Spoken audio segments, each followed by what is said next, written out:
tout le monde est bien réveillé. Bon, Fanny, cette fois-ci, c'est pas caché, elle est restée avec moi, donc c'est bien. Voilà, Fanny, c'est mieux que je te cherche tous les matins, là, c'est un peu pénible. Bon, voilà, on commence notre nouvelle journée. On a avancé d'un jour par rapport à hier. Donc, sur le calendrier, vous commencez par prendre le calendrier personnel, cette fois-ci que je n'ai pas oublié. Hop, celui-ci qui se déroule. Et puis vous continuez à remplir les cases. Hier on a rempli lundi, vous avez écrit lundi, ça je l'ai vu. Et bien aujourd'hui on va écrire mardi. Je vous emmène près du calendrier que j'ai à la maison et puis ensuite vous remplissez les autres. C'est parti. Alors, on va commencer. J'avais oublié mon oreillette. Hop. On va commencer par faire la croix entre hier et aujourd'hui dans le calendrier. Ici. Hier, c'était l'anniversaire de Tabé. Oups. Donc hier, nous étions le 8. Et aujourd'hui, nous sommes mardi 9. Excusez-moi, j'ai mon oreillette qui est encore coulée. Je vais la remettre. Hop. Voilà. C'est mieux comme ça. Donc voilà. Donc aujourd'hui, nous sommes mardi 9. Et puis, on va écrire la date tout de suite au tableau. Attention, c'est parti. Mardi. 1, 2, 3 et je tourne. A. Ça fait ma. R. Avec un R. Di. D. I. Le 9. Attention parce que le 9, souvent, vous ne le faites pas très bien. Le 9, c'est d'abord la coupe, comme vous connaissez bien. On la fait un peu plus haute. On fait comme un A. Ça ressemble beaucoup au A. Sauf que là, on descend. Et on fait un crochet en dessous. Ce que je ne veux pas voir, c'est ça. Ça, c'est pas un 9. Ça, c'est un 9. Alors, joint. J. U. Ça fait jus. Et ensuite, on va écrire le son 1. I.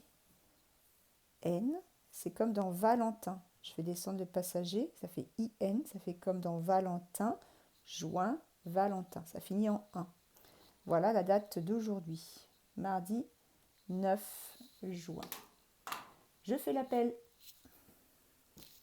Tiens, on va commencer par tout en bas au milieu. Youssef, Tabé, Noya Priel, Leïla, Josué, Gali, Clément, Alexis, Valentin, Siem, Noémie, Léna, Isaiah, Ézéchiel, Audrey, Aïssatou, Zaïd, Tia, Rofaïda, Lucille, Laurence, Imran, Emma et Alice. J'espère que tout le monde est là ce matin, si tout le monde s'est bien réveillé. Alors, je vais commencer par faire un petit rappel qu'on a fait à l'école. Et je voudrais que les enfants qui ne viennent pas à l'école commencent aussi à apprendre ce genre de choses. J'ai décroché ma bande numérique. Ça va pas être facile de montrer tout ça. Alors, sur la bande numérique, je me recule. C'est la bande du 10. Alors, c'est la famille des 10 en fait. C'est la première famille qui a 2 chiffres. Donc, les nombres commencent toujours par le même nom de famille. C'est celui que j'ai entouré en jaune à chaque fois. Vous voyez, à chaque fois, il y a le nom de famille, toujours pareil, 1, 1, 1, 1, 1, 1, 1, jusqu'au bout. Donc, cette famille-là, elle s'appelle 10. Et dans chaque famille, il y a le nom de famille, 10, et le prénom. Voilà. Il y a le prénom qui est juste derrière, un petit peu comme vous, avec votre prénom et votre nom de famille. Donc, la famille des 10, il y a un chef, c'est celui-là. Celui qui s'écrit un 1 et un 0. Celui-ci, le chef de famille, c'est 10. Et donc, tous les autres, vous portez le même nom de famille. Sauf que la famille du 10, c'est un petit peu bizarre, mais c'est la seule qui n'en fait qu'à sa tête. Ils n'ont pas voulu garder le nom de famille et le prénom comme toutes les autres familles. Dans cette famille-là, il y en a 6 qui ne veulent pas du tout s'appeler avec le prénom et le nom de famille. Et donc, ils ont chacun un nom différent. Celui-ci, le 11, à côté, le 12, celui-ci, le 13, le 14, alors on entend un petit peu 4, mais pas terrible, 15 et 16. Et à partir de là, les 3 derniers, eh ben, ils sont bien gentils, ils ont bien voulu garder le nom de famille et le prénom. Alors si on fait ça tranquillement, ça fait 10, 7, 10, 8, 10, 9. À chaque fois, on entend le nom de famille, 10, et le prénom, 7. 10, 8, 10, 9. Sauf les premiers. Voilà, ceux-là, là, les 6 premiers, ils ne sont pas sympas, ils ont changé tout leur nom. Ceux-là, il n'y a pas le choix, il faut les apprendre par cœur. Autant les autres, si je vous dis 10, 9, vous pouvez commencer à réfléchir que 10, c'est le nom de famille, et 9, c'est son prénom. Donc pour l'écrire, c'est assez facile. En revanche, si je vous dis 15, il n'y a aucun indice, donc il faut les apprendre par cœur. Et bien c'est ces nombres-là qu'il faut faire en dictée. C'est ces nombres-là qu'il faut apprendre à tout prix parce qu'ils viennent très vite dans la comptine numérique. Vous allez en avoir besoin pour l'entrée au CP. Et il faut les apprendre. Il n'y a pas le choix. On les apprend par cœur. Voici donc la bande numérique de la famille de 10. Et ils sont toujours bien rangés dans cette bande numérique. Alors ça commence toujours par le 0, c'est le chef. Et ensuite, ils sont toujours bien rangés en prénom. 1, 2, 3, 4, 5, 6, 7, 8, 9. Et toutes les bandes numériques vont toujours être rangées comme ça. Là, je vais faire un découpage, vous allez voir petit à petit, un découpage avec les nombres rangés dans l'ordre par famille. Et il y aura de la couleur. Donc aujourd'hui, on a fait la première famille des nombres, qui commence à 10 avec 2 nombres. Alors, que va-t-on faire aujourd'hui ? Eh bien, on va continuer notre petit exercice qu'on a fait déjà depuis à peu près une semaine, tous ensemble, c'est-à-dire commencer à apprendre à lire, vraiment. C'est-à-dire lire des petites syllabes, construire des petites syllabes, essayer de les déchiffrer et de les lire. Et bien voilà, on va trouver ce travail-là où il y a un radis, une carotte, un lapin, un bateau, une vache et un tapis. Et sur ce travail-là, et bien déjà tout en haut, vous allez écrire la date, mardi 9 juin, votre prénom ici sur la ligne, pour ne pas oublier. Et puis vous allez prendre une paire de ciseaux et découper les étiquettes qui sont en bas, tout en bas. Alors ces étiquettes-là, vous avez le droit, si vous voulez, si vous souhaitez, vous pouvez les colorier avec un crayon de couleur ou un feutre de couleurs différentes, parce que ces étiquettes-là, elles sont toutes différentes. Elles sont écrites en écriture script, ce qui est l'écriture de la lecture, celui que vous aurez l'année prochaine dans votre livre de lecture pour apprendre à lire. Il va falloir reconnaître les petites lettres. Mauvaise nouvelle, ce ne sont plus des grandes, ce sont des petites. Donc là, on réapprend encore une fois les lettres. On va les dire ensemble et à la maison, bien sûr, vous vous entraînez avec vos parents. La première, celle-ci, c'est le R. Ça fait RR. Et à côté, il y a le A. Celle d'à côté, je regarde parce que je suis à l'envers, c'est le B. Et ça fait B. B. Et à côté, il y a le A. Ensuite, il y a le C. Celle-ci ne change pas, qu'elle soit grande ou petite, script ou bâton. C'est toujours la lettre C et ça fait le son K. Et à côté, il y a le A. Celle-ci non plus ne change pas, c'est le V, ça fait V. Et le A. Celle-ci change entre le bâton et la script. Ce bâton tout droit, c'est la lettre L qui fait L avec la langue qui touche le palais. Et le A. Et enfin, la dernière, c'est le T qui se ressemble beaucoup. C'est la lettre T qui fait T, T et A. Ces petites syllabes, il va falloir apprendre à les lire d'abord, tout seul. C'est-à-dire qu'on va s'entraîner à les lire avec son papa, sa maman ou son frère ou sa sœur, en essayant de bien faire le son des deux lettres. R, A, ça fait Ra. On essaye d'enchaîner les deux sons sans s'arrêter. B, B, A, ça fait ba. Celle-ci est très difficile. K. Et A, ça fait K. K. V. Et A, ça fait va.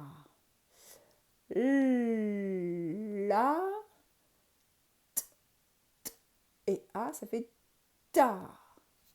Voilà, tout ça, vous vous entraînez plusieurs fois à les reconnaître, vous les mélangez sur la table, comme elles sont découpées, et puis vous vous amusez à les reconnaître. Une fois que vous avez bien su reconnaître toutes les syllabes, vous reprenez le reste de la feuille. Et à côté de chaque dessin, il y a un carré et un morceau de mot. Évidemment, ça correspond aux syllabes du mot.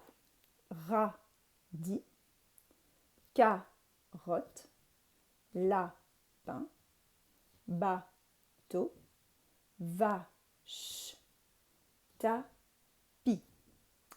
Alors, une fois que vous avez bien compris comment ça fonctionnait, ce travail, il va falloir compléter les cases vides avec les petites syllabes découpées. Vous relisez bien chaque syllabe et vous cherchez avec quel mot ça va. Ou bien vous dites radis, radis, il me faut ra, je cherche où est ra. Je découpe, je choisis et je pose. Une fois que toutes les syllabes sont posées, vous pouvez coller, mais pas avant, surtout pas avant. Voici le premier travail. Deuxième travail, c'est un travail où vous aurez le temps de le faire aujourd'hui, demain, vendredi, jeudi, vendredi. Ne vous inquiétez pas. C'est le deuxième mandala. Alors celui-ci est beaucoup plus compliqué que la dernière fois, mais c'est le même travail. Pourquoi je vous fais faire des mandalas? Eh bien c'est pour que vous puissiez apprendre à colorier correctement, sans dépasser, et surtout à vous organiser au niveau du coloriage. Pour gagner du temps, je choisis une couleur, par exemple, pour colorier le petit rond là, le petit ovale qui est là. Et bien, je vais faire tout de suite tous les petites formes identiques avec la même couleur. Et ensuite, je range mon feutre. Tiens, il y en a encore un là, encore un là, encore un là et encore un là. Une fois que j'ai trouvé tous les petits ovales avec la couleur, je les range. Ensuite, je prends une autre couleur, puis je vais faire tous les ronds. Les petits ronds là. Allez hop, je vais colorier tous les petits ronds. Une fois que j'ai colorié tous les petits ronds, je range ma couleur, j'en prends une autre. Ensuite, je vais colorier les barres comme ça. Voilà. Hop, je prends une couleur, je colorie et je range, etc.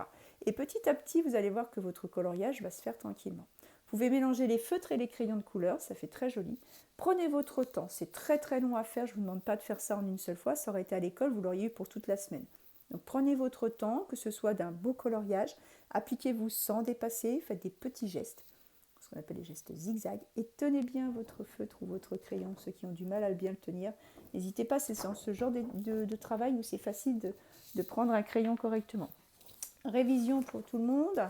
Pour prendre mon crayon, je mets le pouce et l'index, pas trop près de la mine, parce qu'après on ne voit plus rien, pas trop haut, parce que sinon on n'arrive pas à maîtriser son geste, au bon endroit, et je mets tous les autres doigts en dessous. Et quand je colorie, je fais des petits gestes, sans bouger ma main, c'est mon stylo qui bouge sur ma feuille. Il ne me reste plus beaucoup de temps pour le dernier exercice que je vous demande. Hier, les enfants, je vous ai demandé de me dire un petit peu ce que vous saviez sur l'air. J'ai eu plein de réponses très sympas, même si vous n'avez pas dit grand-chose. Ça me permet juste de savoir ce que vous savez. Aujourd'hui, je vais vous poser des questions et vous allez y répondre tout seul en essayant de bien réfléchir, en essayant de prendre votre temps. C'est pareil, si les réponses ne sont pas aujourd'hui, envoyez-les-moi demain. J'ai encore le temps de faire le bilan pour jeudi. Alors, la première question, c'est où peux-tu rencontrer de l'air? Il y a peut-être différents endroits où on peut rencontrer de l'air. Essaye de trouver des exemples où tu rencontres de l'air. Que se passe-t-il quand l'air se déplace? Quand l'air se déplace, qu'il bouge, qu'est-ce qui se passe? Donne-moi des exemples aussi de ce qui peut se passer quand l'air se déplace. Connais-tu un objet qui produit de l'air? Dans la vie de tous les jours, as-tu déjà remarqué qu'il y avait des objets qui faisaient de l'air, qui produisaient de l'air? Est-ce que l'air a de la force? Donne-moi un exemple. Essaye de chercher dans ta petite mémoire, dans ta boîte mémoire. Et ensuite, je voudrais que vous me fassiez un dessin où on peut voir de l'air. Alors, il y en a qui m'ont dit, oui, mais l'air, ça ne se voit pas. C'est pas grave, essayez de me faire un dessin où on peut voir de l'air. Débrouillez-vous, donnez-moi vos idées. Et puis voilà, je m'arrête là parce qu'après, la vidéo ne passe pas sur YouTube. Donc, je vous embrasse très fort. Pour ceux qui reviennent jeudi, surtout, n'oubliez pas votre pochette avec tout le travail, celui qui est fait et celui qui n'est pas encore fait pour qu'on puisse continuer à l'école à travailler. Je vous embrasse, à bientôt.